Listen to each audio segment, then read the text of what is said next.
नमस्कार, BRG news room में आप सभी का स्वागत है। दिन भर की अहम खबरें क्या रही ये देखेंगे इस बुलेटिन में, लेकिन उससे पहले एक नजर डाल लेते हैं आज की सुर्खियों पर।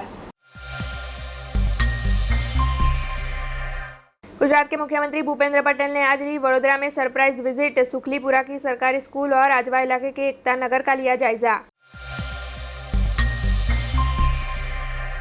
शहर कांग्रेस के प्रमुख पद पर ऋत्विज जोशी की नियुक्ति के बाद कांग्रेस ने किया रैली का आयोजन। कांग्रेस कार्यालय पर खत्म हुई रैली पर नए प्रमुख ने विधिवत तरीके से संभाला चार्ज।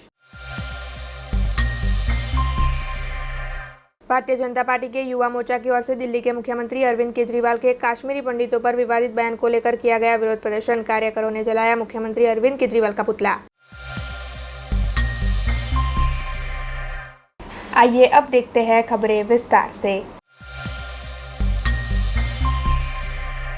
गुजरात राज्य के मुख्यमंत्री भूपेंद्र पटेल आज अचानक ही वडोदरा शहर के दौरे पर पहुंचे। दरअसल उनकी ओर से सुखलीपुरा की सरकारी स्कूल का जायजा लिया गया और उसके बाद वो वडोदरा के आजवा रोड पर मौजूद एकता नगर में जायजा लेने के लिए पहुंचे। दरअसल मुख्यमंत्री भूपेंद्र पटेल के साथ उनके चीफ सेक्रेटरी पंकज कुमार भी थे।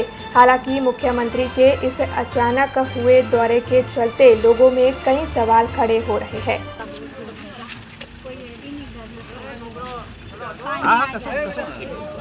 साहब पाणीનું કરી આપો કઈ પાણીનું ગટરનું નીલભાઈ ને તમારી ગાડીમાં એમને વાત કરવાની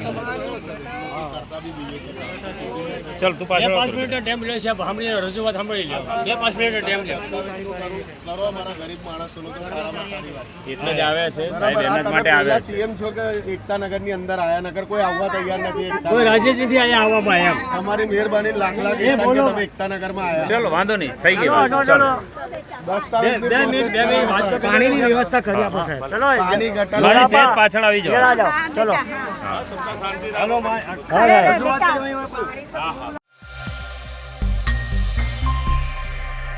करजन के पूर्व विधायक सतीश पटेल की ओर से करजन, शिनोर और पौर विधानसभा के भारतीय जनता पार्टी के कार्यकर और पंचायत के सदस्यों के लिए द कश्मीर फाइल्स फिल्म के शो को दिखाने का आयोजन करवाया गया।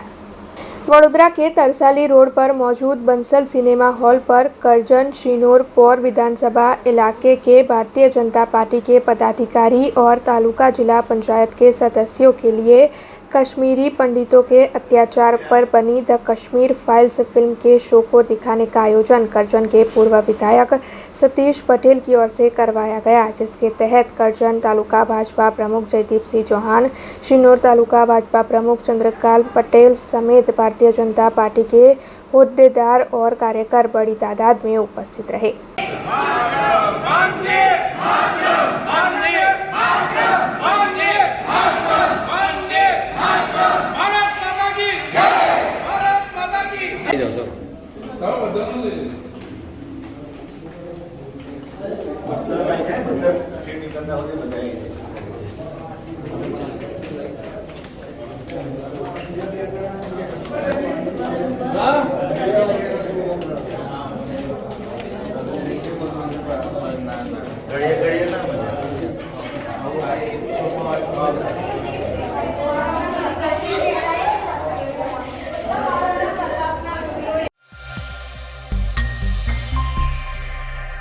मां नर्मदा की परिक्रमा के लिए आए हुए परम पूज्य 1008 महामंडलेश्वर ईश्वरानंद जी तिलकवाड़ा नगर आ पहुंचे, जहां पर भाविक भक्तों की ओर से उनके दर्शन कर धन्यता का अनुभव किया गया। नर्मदा मैया की परिक्रमा का काफ़ी महत्व है और इसीलिए दूर दूर से नर्मदा मैया की परिक्रमा के लिए भक्त पहुंचते हैं। ऐसे में नर्मदा मैया की परिक्रमा के लिए परम पूज्य 1008 महामंडलेश्वर ईश्वरानंद जी महाराज भी पहुँचे और इसी के तहत आए हुए ईश्वरानंद जी महाराज तिलकवाड़ा भी आ पहुँचे, जहां पर भक्तों ने उनके दर्शन कर धन्यता का अनुभव किया। हम लोग 130 दिन हो गए आज नर्मदा परिक्रमा में, 182 यात्री। इसका उद्देश्य यही है सनातन धर्म का उत्थान हो, सनातन धर्म के प्रति जो पूरे विश्व में हर एक क्षेत्र में तोड़ने का प्रयास हो रहा है, हमारी दृढ़ता बनी रहे, हम पाश्चात्य संस्कृति तरफ न मुड़े, हमारी एक ऐसी संस्कृति पूर्व विश्वव्याप्त सनातन धर्म था, लेकिन कई लोगों के प्रहार के कारण थोड़ा संकुचित हुआ। लेकिन फिर भी जीवन जीने की कला किसी भी संप्रदाय में नहीं है, खाली वो सनातन धर्म में है। वो राम के पास है, कृष्ण के पास है। जिस धर्म को कबीर ने स्वीकार किया, मीरा ने स्वीकार किया, नरसिंह मेहता, तुकाराम, एकनाथ, नामदेव, ऐसे श्रेष्ठ परंपराएं जिनकी साक्षात परमात्मा जिनको दर्शन देते थे, जिनके संवाद करते थे, वही परंपरा हमारे जीवन में जीवनदायिनी हो सकती है। और उसी परंपरा में माँ नर्मदा है, और उसी परंपरा को हम लोग लेकर चल रहे हैं। मैं सभी से ये कहूँगा कि हमारी सनातन धर्म की परंपरा इतनी श्रेष्ठ है, इसको न छोड़कर, हमारे पूर्वजों ने जिसका पूजन किया उसको न छोड़कर, हमारे पूर्वज हमको देखकर रोए नहीं, हमको देखकर प्रसन्न हुए। और प्रसन्न उससे हो सकती है जो हमारी पुरातन परंपरा को लेकर चले, सनातन धर्म को लेकर चले। सभी हो सकता है कि हमारे जीवन के आराध्य, हमारे आराधक, हमारे जिनको भी हम आदर्श मानते हैं, ऐसे हमारे स्वामी विवेकानंद हो, APJ अब्दुल कलाम हो, हमारे जीवन में जो श्रेष्ठ पुरुष देश के लिए कुछ किया, ऐसे परंपराओं का पालन करते हुए मैं सभी से, मेरे भारतवासी सनातनी से ये कहूँगा, पाश्चात्य हो सकता है कि आपको पतन की ओर ले जाए, लेकिन पूरब हमेशा आपको उत्थान की ओर लेकर चलता है। और हमारी पूर्व संस्कृति है, ये पूर्व दिशा की संस्कृति मानती, उसी को स्वीकार करें और माँ नर्मदा के प्रति समर्पण रखें, माँ नर्मदा की शुद्धि रखें, प्रयत्न करें। माँ नर्मदा को अगर आप साफ नहीं कर सकते तो माँ नर्मदा में गंदगी न डालें, इतना भी ध्यान रखें, तो ये भी हमारा धर्म है। परिक्रमा यात्रा 14 नवंबर 2021 को मध्य प्रदेश के पावन धरती माँ नर्मदा के पावन तट देव उठनी ग्यारस के दिन और 14 नवंबर को हम लोग 182 गुरु भक्त मंडल के सदस्य गुरु भाइयों को लेकर के और हम लोग सब निकले। ये यात्रा मध्य प्रदेश के 16 ज़िले, गुजरात के 4 ज़िले और महाराष्ट्र के 1 ज़िले को होते हुए, और ये यात्रा 1 मई 2022 को इस यात्रा को विधिवत विराम दिया जाएगा। आंवली घाट, तहसील बुधनी, जिला सीहोर, मध्य प्रदेश। ये यात्रा 3445 किलोमीटर की यात्रा है। 165 दिन में इस यात्रा को पूर्ण करना है। समस्त ब्रह्म युवा संगठन की ओर से जूनागढ़ में परशुराम जन्म महोत्सव और जोली यात्रा के चलते मीटिंग का आयोजन करवाया गया। 3 मई को परशुराम जन्म महोत्सव और जोली यात्रा का आयोजन होने वाला है। ऐसे में जूनागढ़ में समस्त ब्रह्म युवा संगठन की ओर से ये आयोजन भव्य तरीके से हो, इसी आशय से मीटिंग बुलाई गई थी, जिसके चलते इस मीटिंग में विभिन्न चर्चाएं की गई। दरअसल 1 मई से ही परशुराम दादा की जोली यात्रा निकलेगी और 1 माह तक शहर के विभिन्न इलाकों में घूमकर जगह जगह पर इस जोली यात्रा का भव्य स्वागत भी किया जाएगा। इसी मामले में विभिन्न चर्चाएं इस मीटिंग के तहत की गई। इसके अलावा जोली यात्रा के तहत और कौन कौन से कार्य किए जाएंगे, ये भी इस मीटिंग के तहत तय किया गया। इस वक्त एक बड़ी खबर सामने आ रही है, जिसके मुताबिक पेट्रोल और डीजल के दाम में फिर एक बार बढ़ोतरी दर्ज की गई है। दरअसल बीते 3 दिनों में पेट्रोल और डीजल के दामों में 2.40 रुपये की बढ़ोतरी दर्ज की गई है और दिन प्रतिदिन महंगाई बढ़ती ही जा रही है। ऐसे में आम जनता काफ़ी परेशान है। ऐसे में पेट्रोल का नया दाम 97.47 रुपये पर पहुँच चुका है, जबकि डीजल का नया दाम 91.53 रुपये पर पहुँच चुका है। છેલ્લા અઠવાડિયામાં 3 વખત પેટ્રોલ અને ડીઝલમાં ભાવમાં વધારો થયો છે। છેલ્લા અઠવાડિયામાં 2 રૂપિયા અને 40 પૈસાનો વધારો થઈ રહ્યો છે અને આજે પેટ્રોલમાં 80 પૈસા અને ડીઝલમાં 75 પૈસાનો વધારો થઈ રહ્યો છે। આ એક સતત ને સતત પબ્લિકને લૂંટવાનું કામ કરી રહી છે સરકાર। એક બાજુ એવું કહે છે કે કાશ્મીર ફિલ્મ આવી તેમાં તે ટેક્સ ફ્રી કરે છે, તો આ ફ્રી આપો ને, ટેક્સ ફ્રી કરો છો તો અહીંથી તમે વસૂલી કરો છો। ટેક્સ ફ્રી મૂવી એક વખત જોવા જાય છે પબ્લિક, કારણ કે એને ખબર છે કે પેટ્રોલ ડેલી પુરાવાના છે, એટલે એની વસૂલી અહીંથી કરે છે। જો બીજી તરફ જોવા જઈએ તો એની ઇફેક્ટ ઘણી બધી જગ્યાએ ટ્રાન્સપોર્ટમાં પણ પડે છે। આપણે બસોમાં બી ભાડા વધી ગયા છે, ઘણી જગ્યાએ એ પ્રોબ્લેમ આવે છે। અને બીજી તરફ તેની પાછળ ગેસમાં બી ભાવ વધારો કરેલો છે, 3 રૂપિયા અઠવાડિયામાં કરેલો છે। वडोदरा जाम्बुआ लैंडफिल साइट पर कचरे की बजाय पत्थर डालने का कौभांड उजागर हुआ है। दरअसल मीडिया की ओर से ही इस कौभांड का पर्दाफाश किया गया है और इस बात की जानकारी मिलते ही स्थानीय कॉरपोरेटर घनश्याम भाई पटेल लैंडफिल साइट पर जायजा लेने के लिए पहुंच चुके हैं। घनश्याम भाई पटेल की ओर से लैंडफिल साइट के अधिकारियों के साथ सख्ती से बातचीत करते हुए इस बात का संज्ञान लेने की कोशिश की गई। वैसे कॉरपोरेटर घनश्याम भाई पटेल की ओर से वहां के पर्यावरण अधिकारी के साथ भी बातचीत की गई। ऐसे में पर्यावरण अधिकारी ने बताया है कि ये सब उनकी जानकारी के बाहर है। हालांकि ऑपरेटर की ओर से ही इस कौभांड को अंजाम दिया गया है। ऐसे में ऐसे ऑपरेटरों पर सख्ती से कार्रवाई की जाएगी। इस मामले में कॉरपोरेटर घनश्याम भाई पटेल ने अपनी प्रतिक्रिया देते हुए ज़्यादा जानकारी दी है। सरप्राइज विजिटની અંદર એવું છે કે હું સરપ્રાઇઝ નહીં, હું રેગ્યુલર આવતો જ રહું છું અહીંયા આગળ। અઠવાડિયામાં એકાદ બે વખત તો મારી વિઝિટ અહીંયાથી જતા આવતા હું જોઈ જ લઉં છું કેવી રીતનું ચાલે છે। આજે મેં જોયું કે ડમ્પરની અંદર પૂરેપૂરું વેસ્ટ મટીરિયલ લઈને આવ્યા હતા। જે લેન્ડફિલ સાઇડની અંદર જે કચરોના સોલિડ વેસ્ટ નાખવું જોઈએ એની જગ્યાએ મકાનનું વેસ્ટેજ નાખ્યું હતું, જે મારા ધ્યાને આવ્યું છે અને મેં એના માટે થઈ અને મેં પાલિકાની અંદર આગળ રજૂઆત કરી દીધી છે। લાગતા વળગતા લોકો માટે તપાસ કરી અને અમે એને યોગ્ય દંડ કરી દઈશું। એટલે વજન કરાવતા હતા ને જ ખબર પડી છે, એટલે એને મેં રોકાવડાવ્યું હતું કે ભાઈ તય જ રહેવા દેવું, ત્યાંથી આગળ જવા નહીં દેવું।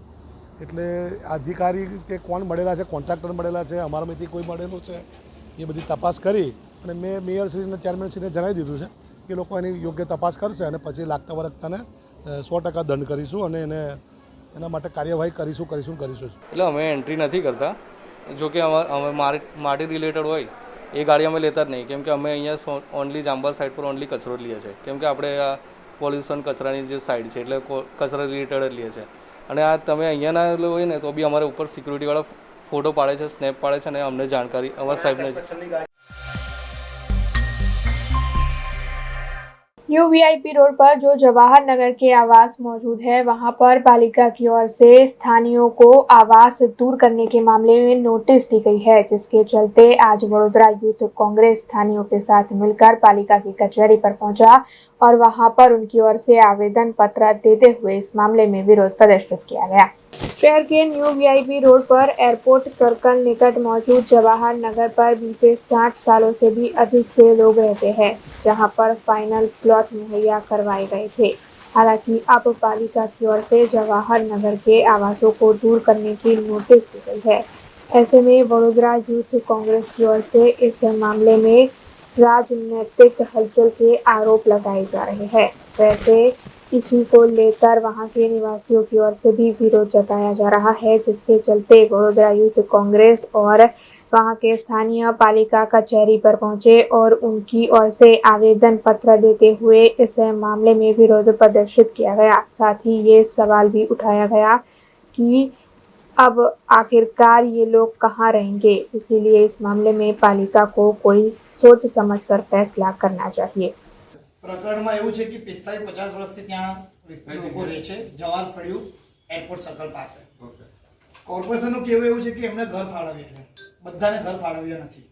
30% લોકોને ઘર ફાળવ્યા છે કિશનવાડીમાં। જે ઘર ફાળવ્યા એ લોકોના ઘરને કોર્પોરેશને તાળું માર્યું છે। અહીંયા જ રહી રહ્યા છે। એનું કારણ છે કે પહેલા તો એમને જે ઘર આપ્યા એના અંદર પાણી ગટર કશું આપ્યું નતું, એમને અહીંયા રજૂઆત કરી બનાવીને આપ્યું નહીં, એટલે પાછા એ લોકો અહીંયા રહેવા આવી ગયા। હવે કોર્પોરેશને એ ઘરોને બી તાળા મારી દીધા, જે આપેલા એ ઘરોને બી તાળા મારીને કોર્પોરેશને ચાવી લઈ લીધેલી છે, એટલે એ ઘરો બી પાછા લઈ લીધા કોર્પોરેશને। બધા લોક, હા લોક છે। એરપોર્ટ સર્કલ પાસે આવેલું જવાહર ફળિયું કે જે છેલ્લા 60 વર્ષથી ત્યાંના લોકો ત્યાં વસવાટ કરી રહ્યા છે। પાછલા 50 વર્ષથી ફાઇનલ પ્લોટ પાડી દેવામાં આવ્યો છે, કોર્પોરેશન ઊંઘમાં છે। ત્યારે થોડાક દિવસ પહેલાં સપાટે કોર્પોરેશન જાગી અને ત્યાંના રહીશોને ટૂંકી મુદતમાં ઘર ખાલી કરવાની નોટિસ આપી દીધી। અમે જ્યારે તપાસ કરી તો અમને જાણવા મળી કે એ ફાઇનલ પ્લોટ કોઈ મોટા ગજના નેતા કે જે બિલ્ડરના વ્યવસાયથી સંબંધિત છે એવા વ્યક્તિને કોર્પોરેશને આ પ્લોટ વેચી દીધો છે। પ્લોટ વેચી દીધા પછી કોર્પોરેશન ધાક ધમકી આપે છે।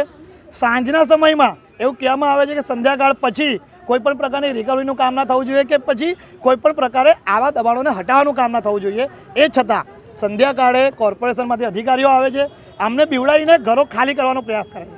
આમનું કહેવું એવું છે કે રહીશોને ઘર આપી દેવામાં આવ્યા છે પણ આ લોકો જતા નથી રહેવા.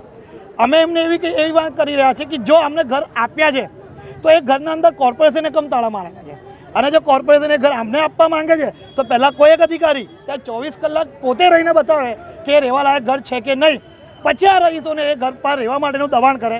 સાથે સાથે 50 વર્ષથી ફાઇનલ પ્લોટ પાડી દીધો હોય, 152નું સર્વે કરવા નીકળ્યા હોય અને ભૂલથી 156ના લોકોને નોટિસ આપી દીધી હોય, તો આ તમામે તમામ તંત્રમાં ક્યાંક ને ક્યાંક બહુ મોટા પ્રમાણમાં ભ્રષ્ટાચાર થઈ ગયો છે.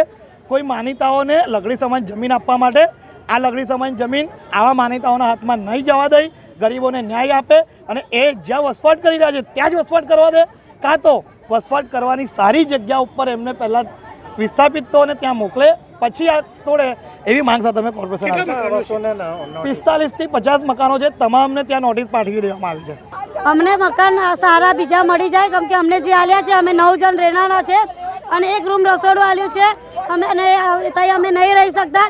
અમારે એટલી જ વિનંતી છે કે અમને સારું બીજું મકાન આપી દો. અને પરીક્ષા આપણે છોકરાઓની સામે છે, અમે ભાડા ભરીએ, છોકરાઓને બનાવીએ કે ખાઈએ, અમે શું કરવાના? એક દિવસ સાંજે આવ્યા ને અત્યારે કે તમે ખાલી કરી દો. અત્યારે 5000 6000 ભાડું છે મકાનનું, કઈથી કાઢીશું અમે લોકો? પોતે કમાઈને વાસણ ઘસીને ખાનારા લોકો છે અમે, કઈથી મકાન લેવાના છે અમે? અમને સારા મકાન આ દેશે અમે જગ્યા છોડી દેશું. અમે એવું નથી કહેતા કે અમે જગ્યા પર કબજો જ કરીશું, કરવું પડશે. અમે ગરીબો ક્યાં જઈશું?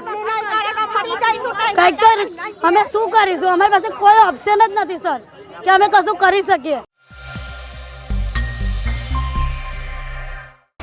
कश्मीर फाइल्स फिल्म जब से रिलीज हुई है तब से लेकर अब तक काफ़ी विवादों में रही है और इस फिल्म को लेकर काफ़ी चर्चाएं हो रही है. ऐसे में दिल्ली के मुख्यमंत्री अरविंद केजरीवाल की ओर से इस फिल्म को लेकर विवादित बयान दिया गया है, जिसके चलते भारतीय जनता पार्टी की ओर से इस मामले में विरोध जताया जा रहा है. ऐसे में वडोदरा शहर में भारतीय जनता पार्टी के युवा मोर्चा की ओर से सयाजीगंज इलाके में डेरी डैन सर्कल के पास इस मामले में विरोध जताते हुए प्रदर्शन आयोजित किया गया, जिसके चलते भारतीय जनता पार्टी के युवा मोर्चा के कार्यकर बड़ी तादाद में उपस्थित रहे. इस मौके पर शहर भाजपा प्रमुख डॉक्टर विजय शाह और महामंत्री सुनील सोलंकी की भी उपस्थिति रही. भारतीय जनता पार्टी के युवा मोर्चा के अग्रणियों और कार्यकरों की ओर से इस मामले में विरोध प्रदर्शित करते हुए दिल्ली के मुख्यमंत्री अरविंद केजरीवाल का पुतला जलाया गया और साथ ही हाथ में पोस्टर बैनर लिए इस मामले में कड़ा विरोध जताया गया. દિલ્હીના મુખ્યમંત્રી કેજરીવાલ અને આમ આદમી પાર્ટીના પ્રણેતા દ્વારા કાશ્મીર ફાઇલ મૂવી વિશે બહુ જ ચિંતાજનક, ઉશ્કેરણીજનક એમણે જે પ્રકારના શબ્દોનો પ્રયોગ કર્યા છે. કાશ્મીરી પંડિતો પર થયેલા અત્યાચારનું આ સૌથી પ્રથમ મૂવી છે, ત્યારે આ કાશ્મીરો પંડિતો માટે પણ એમણે જે પ્રકારની વાત કરી છે તે વાત ખરેખર ભારતીય જનતા પાર્ટીના યુવા મોરચાના કાર્યકર્તા દરેકે દરેક દેશભક્ત માટે બહુ શરમજનક, આઘાતજનક ઘટના છે. ત્યારે એના વિરોધ માટે આજે સમગ્ર ગુજરાતમાં ખાસ કરીને યુવા મોરચાના કાર્યકર્તાઓ દ્વારા રસ્તા ઉપર પ્રદર્શન કરવામાં આવી રહ્યા છે. યુવાનો આજે ઉશ્કેરાયેલા છે. કોઈપણ સંજોગોમાં કેજરીવાલજીની આ ભાષા ચલાવી લેવામાં આવશે નહીં અને માટે જ યુવા મોરચા વડોદરા મહાનગર દ્વારા આજે ડેરી ડેન સર્કલ ખાતે આ કાર્યક્રમનું આયોજન કરવામાં આવ્યું છે. આજે દિલ્હીના સીએમ અરવિંદ કેજરીવાલ દ્વારા જે હસીને મજાક કરવામાં આવ્યું છે કાશ્મીરી હિન્દુઓનું, જે નરસંહાર થયો હતો 1990ના સાલમાં અને ત્યારથી અનેક વર્ષો સુધી આ ચાલ્યું છે. અને કાશ્મીરી પંડિતોએ જે 30 વર્ષ યાતનાઓ ભોગવી છે, જે પરિસ્થિતિમાં રહ્યા હતા, એની હકીકત બતાવતું કાશ્મીરી ફાઇલ્સ મૂવી છે. એની માટે આવું બોગસ મૂવી અમે બતાવીએ નહીં, એનું બેનર કોઈ જગ્યાએ લાગવા નહીં દઈએ. એ અપમાન ખાલી કાશ્મીરી ફાઇલ્સનું મૂવીનું નથી, પણ કાશ્મીરી પંડિતોનું સાથે સાથે કાશ્મીરી હિન્દુઓનું પણ છે. એ તમામે તમામ દેશના લોકો, જે કરોડો લોકો એમને જોવા ગયા હતા, એ ભાવ એકદમ ગમગીન થઈ ગયા હતા, રડી પડ્યા હતા. એવા પણ અનેક ચિત્રો આપણે જોયા છે. એટલે દિલને સ્પર્શી જાય એવા આ મૂવીને જ્યારે અપમાનજનક ભાષામાં એમને પ્રયોગ કરીને એનું અપમાન કર્યું છે, ત્યારે સમગ્ર દેશના લોકોની લાગણી દુભાઈ છે. અને એમાં ખાસ કરીને હિન્દુ સમાજની લાગણી અનેકવાર આવી રીતના દુભાઈ ચૂક્યા છે. અને દેશ વિરોધી એમનું વલણ જે છે, સર્જિકલ સ્ટ્રાઇક જ્યારે થઈ હતી ત્યારે પણ એના સબૂત માંગ્યા હતા. JNU જેવી યુનિવર્સિટીમાં જ્યારે કાશ્મીર ભારત ત્યારે ટુકડે હોંગે ઇન્શાલ્લાહ ઇન્શાલ્લાહના નારા લાગતા હતા, ત્યારે એ જે નારા લગાવનારા લોકોની સમર્થનમાં આગળ આવ્યા હતા. એટલે આ તમામે તમામ વલણ એમનું બતાવી રહ્યું છે કે એ દેશ વિરોધી જ છે અને હિન્દુ વિરોધી તો છે જ. એટલે આજે ભારતીય જનતા યુવા મોરચા દ્વારા વડોદરા મહાનગર દ્વારા અત્યારે એનું વિરોધ પ્રદર્શન કરવામાં આવ્યું હતું. અને આવી રીતના ભવિષ્યમાં પણ જો કોઈ આપત્તિજનક એમના શબ્દો યુઝ કરશે કે હિન્દુઓનું અપમાન કરશે તો એ યુવા મોરચો ક્યારેય સાખી નહીં લે. કેજરીવાલ જે દિલ્હીના સીએમ છે એમને ભારતીય જનતા પાર્ટી વિરોધમાં અને આપણી જે ધ કાશ્મીર ફિલ્મ છે જેને રિલીઝ કરવામાં આવી છે એના વિરોધમાં ત્યાં સ્ટેટમેન્ટ આપ્યું છે જેને ભારતીય જનતા પાર્ટી અને યુવા મોરચો ક્યારેય સાખી લેવામાં આવે નહીં. આવું સ્ટેટમેન્ટ એક દિલ્હીના સીએમ તરીકે એમને પ્રધાનમંત્રી વિશે પણ કંઈક ખોટું બોલ્યા છે અને એ એક પ્રધાનમંત્રીની ગરિમા સાચવી નહીં શકતો એ માણસ ક્યારેય સીએમ પદના લાયક નથી એવું ભારતીય જનતા પાર્ટી યુવા મોરચો માને છે. ત્યારે આજે ભારતીય જનતા યુવા મોરચા દ્વારા વડોદરા મહાનગર દ્વારા આજે વિરોધ પ્રદર્શન કરવામાં આવે છે અને કેજરીવાલને અમે ચેતવણી આપીએ છીએ કે જો એ વિધાનસભામાં જઈને માફી નહીં માંગે તો ઉગ્રમાં ઉગ્ર આંદોलन કરવામાં આવશે. કેવી રીતે આજે વિરોધ પ્રદર્શન? सरकार की घोषणा के बाद 12 से 14 साल की आयु के बच्चों को कॉर्बोवैक्स वैक्सीन दी जा रही है, जिसके चलते नर्मदा में जिला कलेक्टर डीए शाह की अगुवाई में 95% तक के बच्चों को वैक्सीन देने की कामगिरी संपन्न हो चुकी है. कोरोना से आम जनता की सुरक्षा के लिए कोविड वैक्सीनेशन की मुहिम को तेज कर दिया गया था, जिसके चलते 12 से 14 साल की आयु के बच्चों को वैक्सीन देने की कामगिरी भी शुरू हो चुकी थी. 12 से 14 साल की आयु के बच्चों को कॉर्बोवैक्स वैक्सीन दी जा रही है, जिसके चलते नर्मदा राजपीपला में अब तक 19,904 बच्चों को कोविड वैक्सीनेशन से सुरक्षित कर दिया गया है. इस तरीके से नर्मदा में तकरीबन 95% से भी अधिक वैक्सीनेशन की कामगिरी पूरी हो चुकी है और जिला कलेक्टर डीए शाह की अगुवाई में आरोग्य कर्मचारी पूरी तेज़ी से इस मामले में कार्य कर रहे हैं.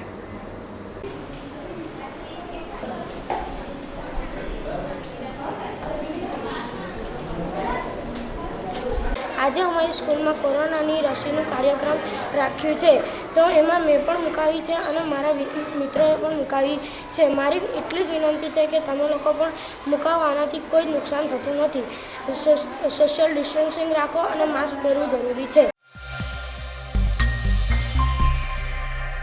खबरों के बीच वक्त चला एक छोटे से ब्रेक का. ब्रेक के बाद फिर लौटेंगे कुछ और खबरों के साथ. स्टैच्यू ऑफ यूनिटी केवड़िया में दुनिया की सबसे ऊंची प्रतिमा, जहां पर आपके स्वागत के लिए तैयार है एक खूबसूरत अफोर्डेबल स्टे. प्रधानमंत्री श्री नरेंद्र मोदी जी के इस ड्रीम प्रोजेक्ट में butterfly garden, glow garden, jungle safari, river rafting, valley of flowers, dino trail, Jarwani ecotourism, Sardar Sarovar नौका विहार, सरदार सरोवर डैम जैसे 25 से ज्यादा आकर्षण है. ऐसी खूबसूरत जगह पर आपके कंफर्टेबल स्टे के लिए मौजूद है BRG budget stay. BRG budget stay में आपको मिलेगा अफोर्डेबल लग्जूरियस स्टे, खाने पीने और रहने की बेस्ट फैसिलिटी से सज्ज 150 रूम्स.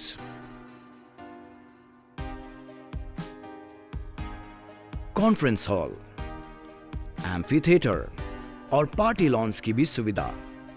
डेस्टिनेशन वेडिंग, संगीत संध्या, बर्थडे पार्टीज और कॉर्पोरेट इवेंट्स जैसे आयोजनों के लिए बिल्कुल सही जगह. तो आप भी आज ही ऑनलाइन बुक करवाइए BRG बजट स्टे में अपना स्टे. लॉग ऑन करें www.brgbudgetstay.com near Circuit House at Statue of Unity, Kevadia.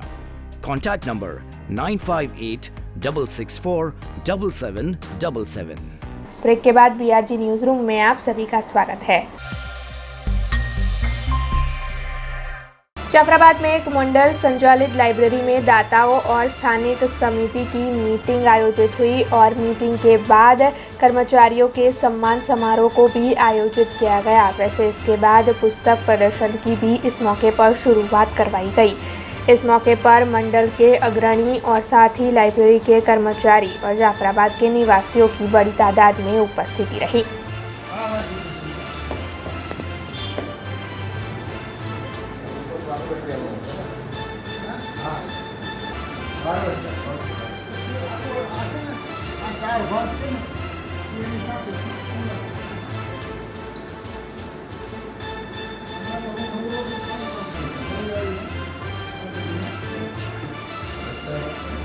બધા શિક્ષકોને હાર્દિક સ્વાગત કરું છું. તેમને મારો નમસ્કાર.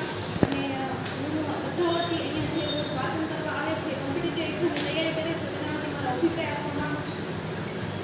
અમે રોજના અહીંયા વાંચન કરવા આવીએ છીએ. ગામડાના ઘણા નજીકના ગામડાઓ છે, ત્યાંના છોકરાઓ પણ આવે છે અને અહીંયા સારું એવું પુસ્તકો મળી રહે છે કે જે અમને જરૂરી છે. જે રોજના સામાન્ય જ્ઞાનના પુસ્તકો છે, વર્ડિંગ બોક્સ છે કે જે દર મહિને આવે છે અને તેમાં સમાચારને લગતા અને રોજબરોજની જે ક્રિયાઓ બનતી હોય છે તે મહિના દરમિયાન તે સામયિક અમને મળી રહે છે. તો છાપાઓ રોજના એટલા હોય છે કે રોજબરોજનું જ્ઞાન મળી રહે છે. તેથી અમને એક્ઝામમાં જરૂરી માર્ગદર્શન પૂરું પાડે છે. અને થોડું એવું કહેવા માગું છું કે કોમ્પિટિટિવ એક્ઝામના પુસ્તકો તો જનરલ નોલેજને લગતા મળી જ રહે છે, પણ જે જરૂરી પરીક્ષાઓ છે જેમ કે કોન્સ્ટેબલની છે તો તેને લગતા મુખ્ય પુસ્તકો, પછી તલાટીની છે તો તેને લગતી અમુક બુક્સો છે, એવી ઘણી એક્ઝામો છે એને લગતી પ્રોપર બુક્સ મળી રહે તો સારું રહે છોકરાઓ માટે. એવી બુક્સો ઓનલાઈન મંગાવવી પડે છે યા તો બીજી કોઈ જગ્યાએથી લેવી પડે છે.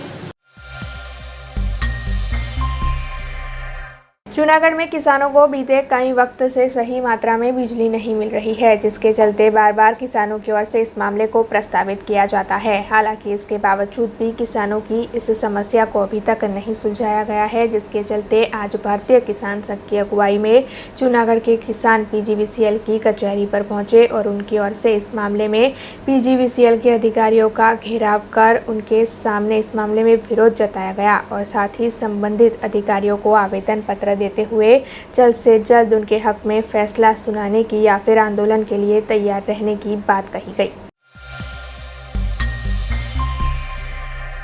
पादरा की सिलॉक्स इंडिया प्राइवेट लिमिटेड पर ऑफ साइट मॉक ड्रिल का आयोजन कर कर्मचारियों को दुर्घटना के वक्त किस तरीके से बर्ताव करना चाहिए, इस बारे में मार्गदर्शन मुहैया करवाया गया।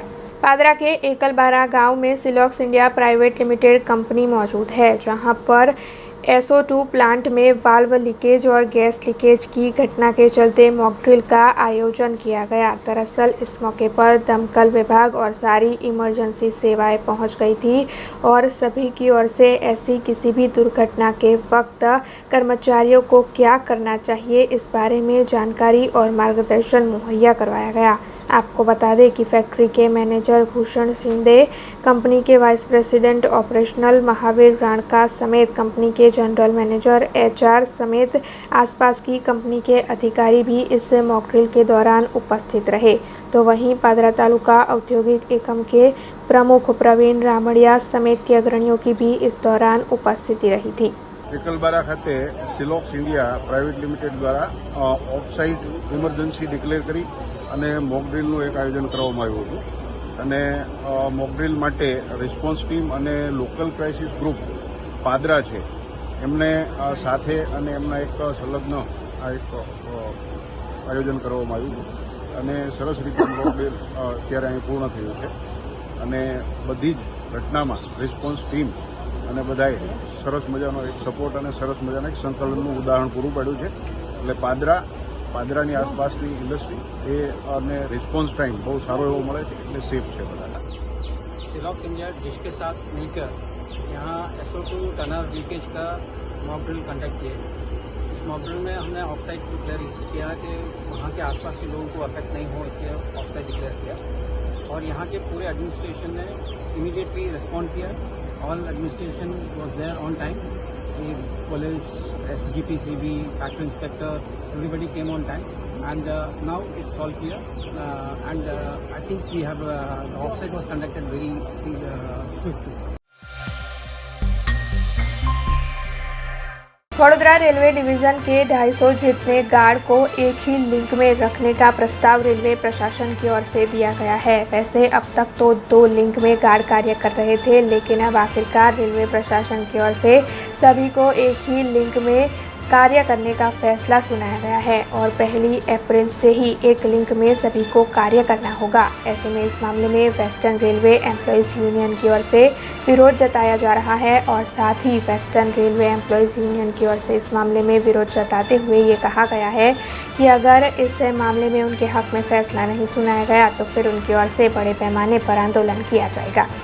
आज वेस्टर्न रेलवे एम्प्लॉयज़ यूनियन द्वारा जे अमरा गार्ड भाईओ है એસ્પેશિયલી મેલ એક્સપ્રેસ ગાર્ડ અને રાજધાનીના ગાર્ડ છે, એમની સાથે જે અન્યાય થઈ રહ્યો છે, એડમિનિસ્ટ્રેશન જે છે એ અત્યાર સુધી મેલ એક્સપ્રેસ અને રાજધાનીની જે બે લિંક ચાલતી હતી, એમાં જે સિનિયર મોસ્ટ ગાર્ડ્સ હતા અમારા, એમને પ્રિવિલેજ આપવામાં આવતું હતું કે રાજધાની અને બીજી સુપરફાસ્ટ ગાડીઓની એક અલગ લિંકમાં ચાલે અને બાકી બીજો જે સ્ટાફ છે એ એમની લિંક અલગ બનેલી હતી.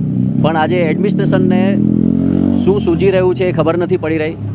બંનેની લિંક મર્જ કરવા જઈ રહી છે એડમિનિસ્ટ્રેશન. એની સામે અમારા તમામ લોકોનો વિરોધ છે, વેસ્ટર્ન રેલવે એમ્પ્લોઈઝ યુનિયનનો વિરોધ છે અને અમે એવું ચાહીએ છીએ કે જે વર્ષોથી બે લિંકમાં અમારા ગાર્ડ ભાઈઓ કામ કરતા આવેલા એવી રીતે જ કામ ચાલુ રહે અને બડોદરા ડિવિઝનને એસ્પેશિયલી જે પ્રયોગશાળા બનાવી દેવામાં આવ્યું છે કે દરેક વસ્તુ જે નવી ઇમ્પ્લિમેન્ટ થાય છે એ સૌથી પહેલાં વેસ્ટર્ન રેલવેમાં બડોદરા ડિવિઝનમાં થાય છે, એ ના થવી જોઈએ અને જે એક્ઝિસ્ટિંગ પ્રેક્ટિસ છે બે લિંકની એ ચાલુ રહે એવી અમારી માંગણી છે. એના માટે અમે આ ધરણાનું આયોજન કરેલું છે.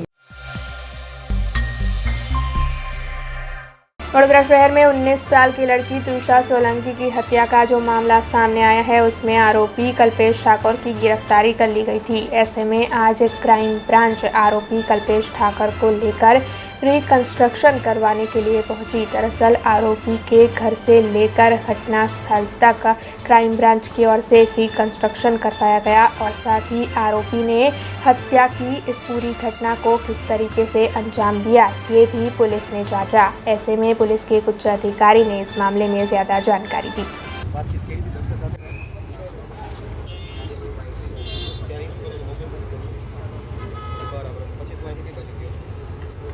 बाइक कोने चलाવ્યું પછી અને તું ચપ્પુ ક્યાં રાખ્યું કઈ રીતે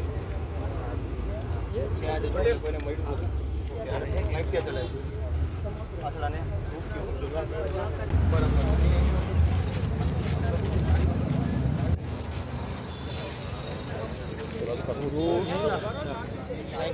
એક જીવાનું મોટું આ બાજુ તો સામને મૂકી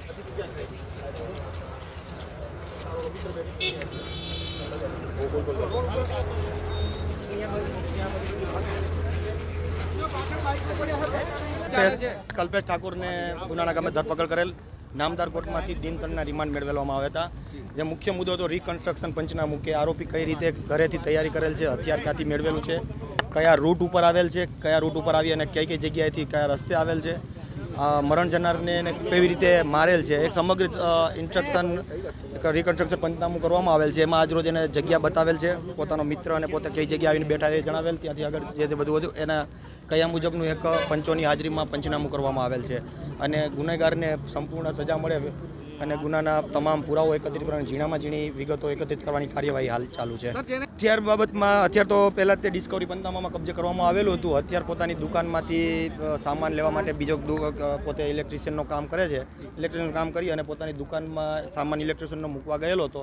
ત્યાંથી અને પોતાના શરીરના આગળના ભાગે પોતે દબાવી અને સંતાડી અને તેના મિત્રને જાણ ન થાય એવી રીતે પોતે જ બાઇક ચલાવી અને અહીંયા સ્થળ ઉપર આવેલ છે અને ગુનાને અંજામ આપેલ છે. તૃષા અને એના મિત્રને અહીંયા સુધી લાવેલો હતો અને મિત્રને બેસાડે એટલે તૃષાને મળવા માટે પોતે મળવાનું જણાવેલ નીકળેલ. એક તૃષાની રાહ પોતે જોયેલ અને તૃષા એને આવતા તૃષાની સાથે બેસાડી અંદર સ્થળ ઉપર લઈ ગયેલો.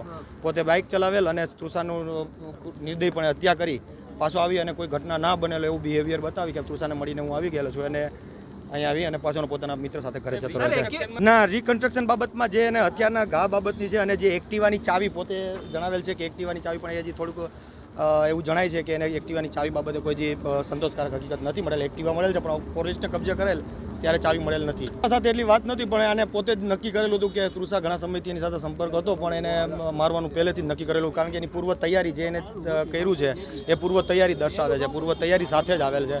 એટલે ખાલી મળવાનું બહાનું હતું અને એની સાથે લાવી અને સીધી નિર્દયપણે હત્યા કરેલ છે.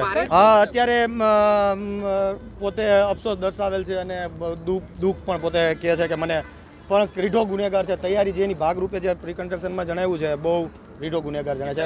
માનસિક તૈયારી કરવાની કોઈ દિવસો ના ગણી શકાય પણ એને વાતચીત કરી છે અને એનો મારવાનો ઇન્ટેન્સ સંપૂર્ણ જણાય છે કે એને તૈયારી જ કરી હતી અને જે વેપનને લાવેલ છે પછી પોતે બાઇક ચલાવેલ છે કે જેની સાથે આવેલા સાહેબને પણ ખબર ના પડે. અફસોસ શું વ્યક્ત કર્યો છે એને શું કીધું? કોઈ અફસોસ એટલે એમ કે હવે થઈ ગયું છે એ બાબતમાં એમ કે થઈ ગયું છે તો થઈ ગયું છે. હવે અફસોસ થાય છે કે उत्तर प्रदेश में योगी सरकार की शपथ विधि का समारोह शुरू हो चुका था, जिसके तहत उत्तर प्रदेश के मुख्यमंत्री के तौर पर योगी आदित्यनाथ ने दूसरी बार शपथ लिए। वैसे आपको बता दें कि इस कार्यक्रम के चलते देश के प्रधानमंत्री नरेंद्र मोदी भी अटल स्टेडियम में मौजूद है और इसी कार्यक्रम के तहत तकरीबन 52 विधायक मंत्री पद के लिए शपथ ले रहे हैं, जिसमें से 18 विधायक कैबिनेट मंत्री है। मैं आदित्यनाथ योगी ईश्वर की शपथ लेता हूं कि मैं विधि द्वारा स्थापित भारत के संविधान के प्रति सच्ची श्रद्धा और निष्ठा रखूंगा। मैं भारत की प्रभुता और अखंडता अक्षुण्ण रखूंगा। मैं उत्तर प्रदेश राज्य के मुख्यमंत्री के रूप में अपने कर्तव्यों का श्रद्धापूर्वक और शुद्ध अंतःकरण से निर्वहन करूंगा तथा मैं भय या पक्षपात, अनुराग या द्वेष के बिना सभी प्रकार के लोगों के प्रति संविधान। वडोदरा शहर में कार्यरत शानदार एनजीओ की ओर से बच्चों में पर्यावरण के प्रति जागरूकता लाने के आशय से हरित स्कूल मुहिम की शुरुआत करवाई गई है, जिसके चलते ओएनजीसी बरोड़ा स्कूल के बच्चों में पर्यावरण के प्रति जागरूकता बढ़ाने के आशय से मार्गदर्शन कार्यक्रम को आयोजित किया गया। वडोदरा शहर में शानदार एनजीओ कार्यरत है जो पर्यावरण की रक्षा के लिए काफ़ी कार्यरत है। ऐसे में बच्चों को पर्यावरण जागृति के बारे में समझाने के आशय से शानदार एनजीओ की ओर से हरित स्कूल मुहिम की शुरुआत करवाई गई है, जिसके चलते शानदार एनजीओ स्कूलों में जाकर बच्चों में पर्यावरण जागरूकता के बारे में मार्गदर्शन मुहैया करवाता है। ऐसे में ओएनजीसी स्थित बरोड़ा स्कूल में शानदार एनजीओ की ओर से कार्यक्रम आयोजित किया गया और बच्चों में पर्यावरण जागृति के बारे में जरूरी सूचनाएं मुहैया करवाई गई।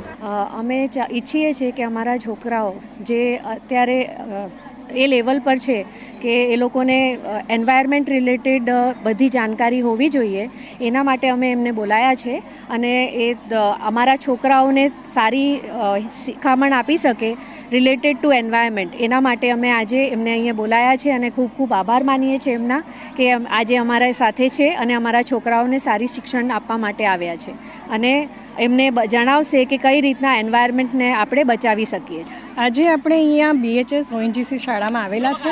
અહીંયા હરિત સ્કૂલ કરીને જે પ્રોજેક્ટ શરૂ કરવામાં આવ્યો છે પર્યાવરણને બચાવવા માટેનો, એ પ્રોજેક્ટ અંતર્ગત બાળકો સાથે વાત કરવા આવ્યા છે। પર્યાવરણ એ બહુ ખૂબ મોટો વિષય છે, પરંતુ આપણે અહીંયા બાળકોને એમના લેવલ પર કરી શકે એવા નાના નાના કામોની માહિતી આપીશું, જેથી કરીને આપણે પેડ પાણી પોલિથીનની જે વાત કરીએ છીએ એ વિષય પર વાત કરી અને એમને નાની નાની એક્ટિવિટીઝ કરીને પ્લાસ્ટિકનું પ્રદૂષણથી મુક્ત કરવા માટે પર્યાવરણમાં કેવી રીતે નાની નાની વસ્તુ પેપર બચાવીને પણ પર્યાવરણને મદદરૂપ થઈ શકાય, પાણી બચાવીને મદદરૂપ થઈ શકાય, એની માહિતી બાળકો સુધી પહોંચાડી। आज हमारे स्कूल में हमको नेचर को प्रिजर्व करने के बारे में बताया गया, जिसके अंदर हमको मिसेस दर्शना ने बताया कि हम लोग अपने नेचर को कैसे प्रिजर्व कर सकते हैं, जिसमें उन्होंने हमको बताया कि जो हम लोग स्कूल में पेन्स यूज़ करते हैं उसमें से काफ़ी सारी रिफिलेबल होती हैं और काफ़ी सारी नॉन रिफिलेबल होती हैं। तो नॉन रिफिलेबल जो होती है वो एक्चुअली रिसाइकलेबल होती है, लेकिन हम उसको कभी रिसाइकल करते ही नहीं हैं।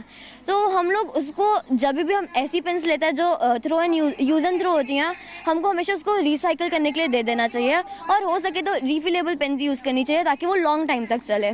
और हमको ये भी बताया कि प्लास्टिक जो हम लोग यूज़ करते हैं उसके अंदर प्लास्टिक बनाने में कितनी ज़्यादा एनर्जी यूज़ होती है, जिसके अंदर वाटर भी हो जाता है। तो अगर हम प्लास्टिक को हम ऐसे ही फेंक देते हैं तो फिर उसके अंदर हमारा वाटर भी वेस्ट होता है, प्लस हमारे लैंड को जो नुकसान होता है वो तो होता ही है। फिर हमको ये भी बताया गया कि पेपर्स भी जो हम लोग वेस्ट करते हैं हमको नहीं करने चाहिए और इससे हमको यही सीख मिलती है कि हमको अपने नेचर को प्रिजर्व करना चाहिए ताकि ह्यूमंस एक हेल्दी और लॉन्ग लाइफ जी सके और हम लोग भी इस चीज़ को हमारे लाइफ में इम्प्लीमेंट करेंगे। 1 अप्रैल से वडोदरा शहर में 7 नई वहीवटी कचहरियां कार्यरत होगी। दरअसल अब हर इलेक्शन वार्ड के तहत एक नई कचहरी होगी, जिसके चलते नगरजनों को काफ़ी राहत होगी। ऐसे में स्थायी समिति के चेयरमैन डॉक्टर हितेंद्र पटेल की ओर से इस मामले में प्रतिक्रिया देते हुए ज़्यादा जानकारी दी गई। सुशासन सप्ताहના અનુસંધાને માનનીય મુખ્યમંત્રી શ્રી ભૂપેન્દ્રભાઈ પટેલની અધ્યક્ષતામાં એક જાહેર કાર્યક્રમમાં વાત મુકાઈ હતી। માનનીય મેયરશ્રી શહેરના સંગઠનના સાથે સંકલન કરીને દરેક ઇલેક્શન વોર્ડ અને દરેક વહીવટી વોર્ડ એક સમાન હોય અને એમાં પ્રજાના કામોની સરળતા રહે એ હેતુથી 1 એપ્રિલના રોજ આ તમામ વોર્ડ કાર્યરત થશે એવો અમને વિશ્વાસ છે અને એ પ્રકારની એક ગતિવિધિ પણ ચાલુ કરી છે, જેમાં જે પ્રકારે ક્લાર્ક હોવા જોઈએ, એન્જિનિયર હોવા જોઈએ, વ્યવસ્થા હોવી જોઈએ, આ બધી જ વાતને અમે આજે પૂરક બનવા માટે 6-7 વોર્ડ નવા બનાવી રહ્યા છે, જેમાં અત્યારે વહીવટી વોર્ડ 12 છે અને ઇલેક્શન વોર્ડ 19 છે। એ હવેથી 1 નંબરનો ઇલેક્શન વોર્ડ વહીવટી વોર્ડ એક જ બનશે। એ જ પ્રકારે 19 નંબરનો વહીવટી વોર્ડ એ જ ઇલેક્શન વોર્ડ ગણાશે। આ પ્રકારે અમે આ વ્યવસ્થામાં તમામ કાઉન્સિલરોની સાથે રહીને 1 એપ્રિલે એ જે તે વિસ્તારમાં આ કાર્યક્રમ કરવાના છે અને સાથે આપણા માધ્યમથી લોકોને પણ મેસેજ પહોંચે એ પ્રકારે દરેક વહીવટી વોર્ડનું સીમાંકન, ઇલેક્શન વોર્ડનું સીમાંકન દરેક જગ્યા ઉપર પ્રદર્શિત કરીશું અને જેથી કરીને લોકોને પોતાના કામની સરળતા રહે।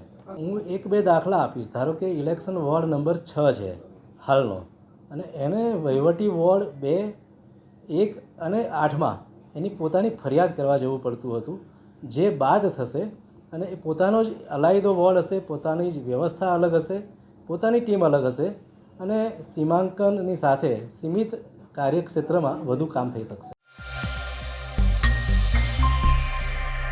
वडोदरा शहर जिला के कांग्रेस के नए प्रमुख के तौर पर ऋत्विक जोशी की कल रात को नियुक्ति की गई। इस घोषणा के बाद कांग्रेस के कार्यकर्ताओं में काफ़ी उत्साह देखने मिल रहा था, जिसके चलते आज टांडिया बाजार इलाके में मौजूद हनुमान जी मंदिर से रैली निकाली गई और ये रैली संपन्न हुई लकड़ी पुल पर मौजूद कांग्रेस कार्यालय पर, जहां पर कांग्रेस के अग्रणी और कार्यकर बड़ी तादाद में उपस्थित रहे और वहां पर नवनियुक्त प्रमुख ऋत्विक जोशी का सम्मान किया गया। इसके साथ ही पूर्व प्रमुख प्रशांत पटेल की ओर से उन्हें कार्यभार भी सौंपा गया और ऋत्विक जोशी ने प्रमुख के पद पर अपना चार्ज संभाल लिया। ऐसे में वहां उपस्थित सभी की ओर से इस नए पद पर नियुक्ति के लिए उन्हें शुभकामनाएं दी गई।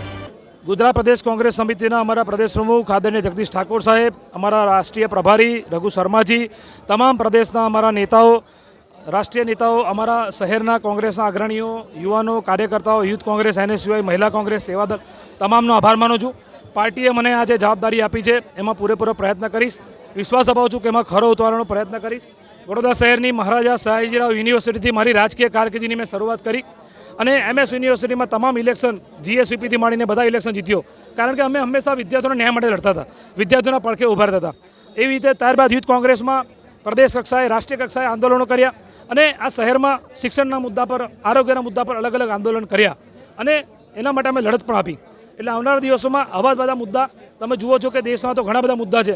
આજે મોંઘવારી, બેરોજગારી એ બધા દેશના મુદ્દા છે, પણ વડોદરા શહેરના મુદ્દા શું છે? તો વડોદરા શહેરનો મુદ્દો છે કે મહારાજા સયાજીરાવ ગાયકવાડનું જે વડોદરા હતું એ વડોદરા અમે પાછું લાવવાનો પ્રયત્ન કરીશું, કારણ કે 25 વર્ષથી એક જ પાર્ટી સત્તામાં છે, પરંતુ પ્રજાને વેરાનું વળતર નથી મળતું। એટલે પ્રજા માટે રોડ રસ્તા પર જઈને આંદોલન કરીશું અને પ્રજાને ન્યાય આપવાનો પ્રયત્ન કરીશું। એક વડોદરા શહેરના હું એક મધ્યમ વર્ગનો યુવાન છું અને મને મારી કોંગ્રેસ પાર્ટીએ જ્યારે જવાબદારી આપી છે, MS યુનિવર્સિટીમાં જ્યારે અમે હતા વિદ્યાર્થી નેતા, ત્યારે આ વડોદરા શહેરના યુવાનોએ મને જોયો છે, મને ઓળખે છે, અમે લોકો માટે લડ્યા છે, આંદોલન કર્યા છે, જેલમાં પણ ગયા છે। આ યુવાનોને વિશ્વાસ અપાવું છું કે કોંગ્રેસ પાર્ટી તમારા માટે આવનારા દિવસોમાં ફરી વડોદરા શહેરમાં અલગ અલગ મુદ્દાઓ પર જે પ્રજાના મુદ્દા છે એના માટે અમે આંદોલન થકી લોકોમાં જાગૃતતા લાવવાનો પ્રયત્ન કરીશું।